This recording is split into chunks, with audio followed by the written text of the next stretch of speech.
This is King Lithium Ion. Let's call him King Lion for short. King Lion is the most dominant king in all of the battery kingdom. He rules with an iron fist.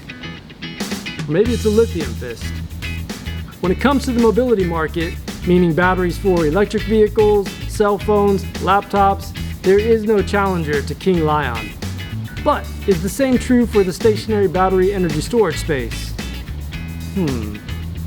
Because you see, while King Lion is a force of nature, he does have a few weak spots. You know about that one. Then there is cost. Massive strides have been made on cost, with costs reaching around $80 per kilowatt hour for just battery cells and $120 per kilowatt hour for a packaged battery pack. Keep in mind that's estimated costs and not necessarily prices which you'll see out on the market.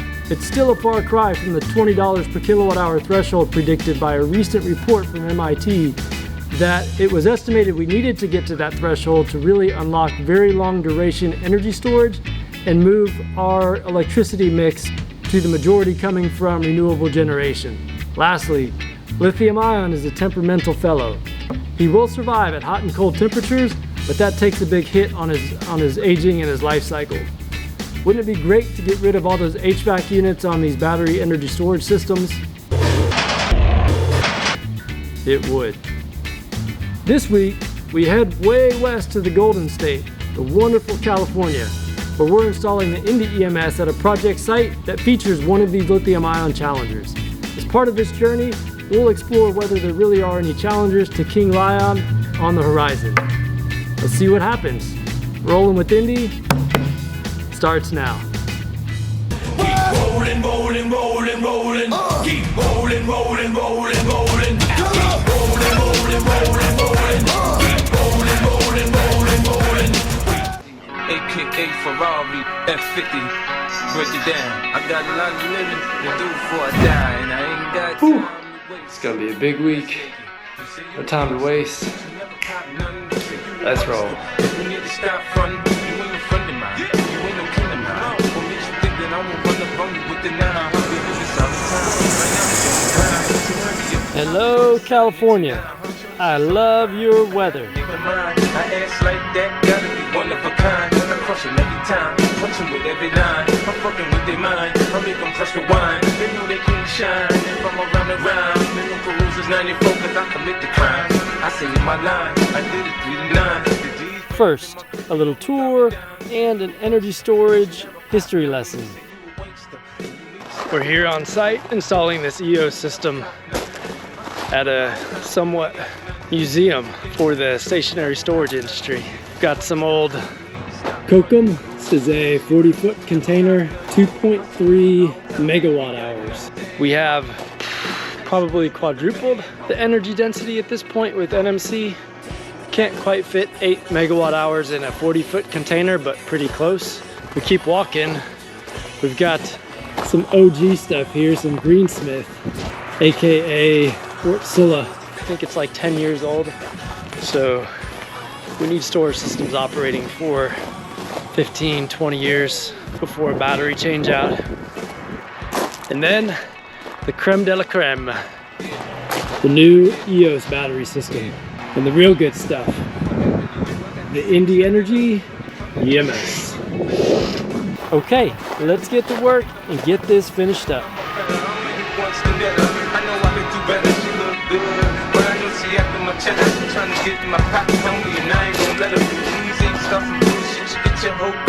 Well, we didn't quite get everything finished up, but we had a good first day.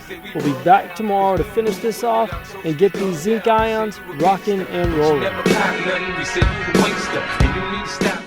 Let's take a quick break from the action and review the field of challengers to lithium ion. First, a quick disclaimer, getting accurate figures for this chart was difficult, but we did our best. First, sodium sulfur, aka the NAS battery. Supplied by NGK of Japan, it's been around for over a decade and has a large install base, much state/utility sponsored in Japan. The NAS battery has been absent from most folks' minds lately, but NGK has had some big wins lately in the United Arab Emirates. As I understand, they've not kept up with lithium-ion price declines, but not totally sure on that. Overall, don't totally forget about them. Next, the Iron Air battery by Form Energy. Form made a big announcement with a 150-hour battery demonstration project, something unheard of in the battery industry. They've not installed anything to date, but have some big backers with a $76 million funding round at the end of 2020, so keep them on your watch list. Next, flow batteries, which have been around for a while. Many companies have died on that trail of flow battery commercialization. Flow battery systems tend to have a lot of moving parts by their nature, which makes them more prone to failures.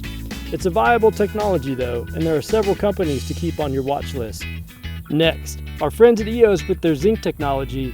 EOS has gotten some traction lately, in some part fueled by their recent SPAC merger, which reloaded their capital war chest. EOS has gotten clever on the commercial side with some leasing and financing offerings for their battery, which I like. EOS has made some big supply announcements recently and are one to talk to and definitely keep on your watch list. Next, another molten battery, the liquid metal battery from MIT startup Ambri. Ambri has been on the road to commercialization for a while, and a little forgotten about until recently when they made some noise with a 250 megawatt-hour project announcement and a massive $144 million funding round announced this year in 2021. Last, let us not forget about our forefather, lead acid. Largely displaced from stationary energy storage by lithium ion, is still around with some pockets of activity. It is generally not a technology for most folks to consider though, given the lithium ion advantage. Interesting stuff. Now back to the field. Okay, it's the start of day 2. We're heading back to the EOS site to finish up commissioning. But first, can't miss an opportunity for a beach workout. You say you a gangster, but you never pop none. You say you a buckster, you need to stop frontin'. You ain't a friend of mine, you ain't no kin of mine. What makes you think that I won't run up on you with the 9? We do this all the time, right now we on the grind. Okay, let's get to work and get this finished up. I gotta make a mind, I ass like that, gotta be one of a kind. I crush them every time, punch them with every line. I'm fucking with their mind, I make them crush the wine. They know they can shine, they come around the round. Okay, commissioning is all wrapped up. Let's wind down with a quick tour and rundown of our project site here. This is the new EOS battery system. EOS transitioned this year from a really tall custom enclosure to a standard 20-foot ISO shipping container. It is a fully self-contained system with thermal management, busing, disconnect switches, and BMS all within the container. It's a nice design and was easy to commission. Indy's scope on this particular project was to provide an outdoor rated enclosure with our EMS, inverters, UPS, networking equipment for remote access, and main AC/DC disconnects with fusing. Big or small, we love all storage projects. Overall, a good trip, another system on the Indy platform, and a good time with the good people at EOS. Goodbye, California. It was great visiting and glad to see a little more energy storage on that KAISO grid. That was a good trip and a nice break from the Texas summer heat. I love that Southern California weather. Is anyone seriously challenging King Lithium Ion right now? Well, not currently, at least not yet. King Lion is the alpha, and for good reason. I'm a big fan of lithium ion. It's an amazing battery technology and getting better every day. Be that as it may, I'm still rooting for the challengers. We have big challenges to surmount and need some big technology leaps. For Indy, we'll do our part and put EMSs on these systems that get the most out of every electron, regardless of the chemistry. Well, I'm itching to grab a cup of coffee, so let's wrap this up. Remember, friends, today is the day, the time is now, so let's get back to work.